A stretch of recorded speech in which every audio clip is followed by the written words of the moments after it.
تصور کن وارد دنیایی بشیم که ماشین ها فکر میکنن، ربات ها تصمیم میگیرن، کامپیوترها حرف میزنن و حتی شاید انسان باهوشتر باشن.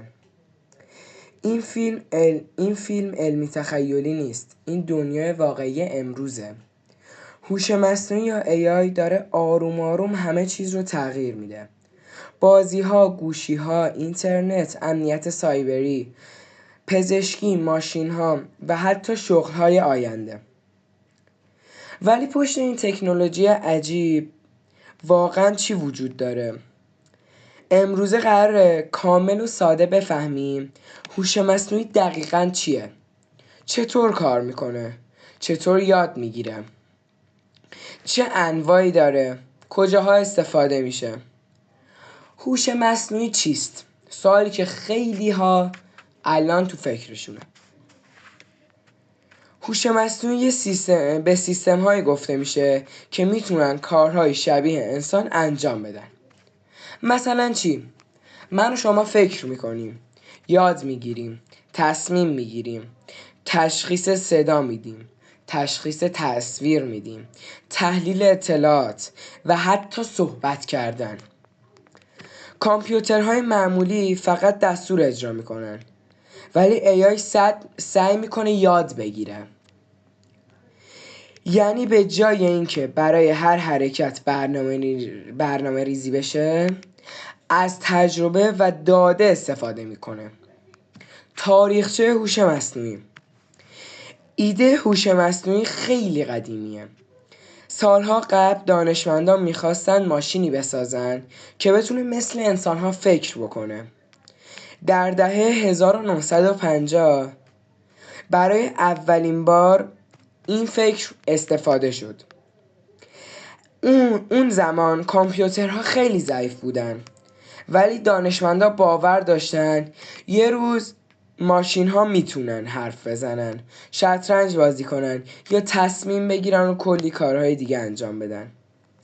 سالها بعد قدرت کامپیوترها بیشتر شد و AI کم کم پیشرفت کرد تا جایی که امروز ماشین خودران داریم، ربات هوشمند داریم، چت بات داریم و حتی AI میتونه تصویر و ویدیو تولید بکنه. AI چطور کار میکنه؟ مغز هوش مصنوعی داده است. خیلی مهمه. مغز هوش مصنوعی داده است. AI با اطلاعات آموزش میبینه. مثلا اگه بخوایم AI سگ و گربه رو تشخیص بده، هزاران تصویر بهش نشون میدیم. AI کم کم الگوها رو پیدا میکنه. شکل چشم، گوش، رنگ، فرم صورت. بعد از تمرین زیاد خودش میفهمه تصویر جدید سگ است یا گربه. مچین لرنینگ چیست؟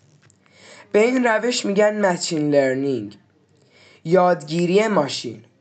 در یادگیری ماشین کامپیوتر به جای دستور مستقیم از داده یاد میگیره. مثلا پیشبینی آب و هوا، تشخیص اسپم، پیشنهاد ویدیو، تشخیص بیماری، همه با مچین لرنینگ کار میکنه. دیپ لرنینگ چیست؟ یکی از قوی ترین شاخه‌های AI دیپ لرنینگ یا یادگیری عمیقه. این سیستم ها از چیزی به اسم نورال نتورک استفاده میکنن. شبکه عصبی مصنوعی از مغز انسان ها الهام گرفته است. اطلاعات وارد لایه‌های مختلف میشن و AI مرحله به مرحله اونها رو یاد میگیره. انواع هوش مصنوعی: چت جی پی تی، چیزی که امروزه خیلی ها ازش استفاده میکنن. چت بات کد بهمون میده، باهاش حرف میزنیم و کارهای دیگه. کنوا، ویدیوشو چند روز پیش براتون آپلود کرده بودم. ویدیو میسازه، عکس تولید میکنه، کد مینویسه، ادیت میزنه. گاما واسه ما پاورپوینت درست میکنه، ورد درست میکنه، هر چیزی بخواید برای ارائهتون میتونه درست بکنه. AI در زندگی روزمره. خیلی ها فکر میکنن AI فقط تو فیلم هاست، ولی همین الان اطراف ماست.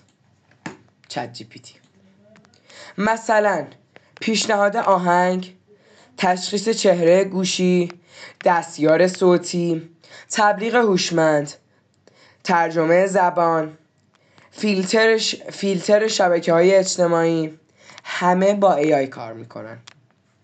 AI در بازی سازی. هوش مصنوعی تو بازی سازی فوق‌العاده مهمه. مثلا دشمن‌هایی که دنبالت میکنن، NPS ها، رانندگی ماشین ها، تصمیم گیری شخصیت ها، سیستم ضد چیت، همه اینها AI هستن. AI در امنیت سایبری. امنیت سایبری بدون AI سخت‌تر میشه. AI میتونه حملات هکری رو تشخیص بده، رفتار مشکوک پیدا کنه، ویروس ها رو شناسایی کنه و از سیستم ها محافظت کنه. AI در پزشکی، چیزی که الان تو چین خیلی رایج شده و بیشتر اومدن جای جراحا ربات یا AI قرار دادن. پزشکی هم از AI استفاده میکنن. مثلا تشخیص بیماری، تحلیل عکس MRI، بررسی آزمایش‌ها، کمک به جراحی. AI میتونه خیلی سریعتر از انسان‌ها اطلاعات رو تحلیل کنه. ماشین‌های خودران، چیزی که الان خیلی ما تو ایران میبینیم، لوکان خیلی معروفه. دوربین‌ها و سنسورهای محیط رو بررسی میکنن و AI تصمیم میگیره ترمز کنه، بپیچه یا سرعت رو کم کنه. خطرات هوش مصنوعی. بعضیا از AI میترسن چون ممکنه بعضی شغل‌ها حذف بشن، از AI برای حملات سایبری استفاده بشه یا اطلاعات جعلی ساخته بشه. اما AI خودش خوب یا بد نیست. همه چیز بستگی داره انسان‌ها چطور ازش استفاده کنن. آینده AI تو آینده احتمالاً ربات‌ها پیشرفته تر میشن، بازی‌ها واقعی تر میشن، کامپیوترها هوشمندتر میشن و خیلی از کارها اتوماتیک میشن. شاید یه روز AI از انسان هم باهوشتر بشه. هیچکس دقیق نمیدونه آینده چه شکلیه. هوش مصنوعی فقط یک تکنولوژی نیست، شروع یه دنیای جدیده. دنیایی که توش برنامه نویسی، امنیت سایبری، بازی سازی، روباتیک و آینده اینترنت همه به AI وصل میشن. اگه دوست داری پروژه های واقعی AI مثل ساخت بازی، هک اخلاقی، برنامه نویسی و تکنولوژی رو یاد بگیری، حتما سابسکرایب کن و تو کامنت بنویس به نظرت AI بشر رو میتونه بهتر کنه یا قرار خطرناکتر بشه.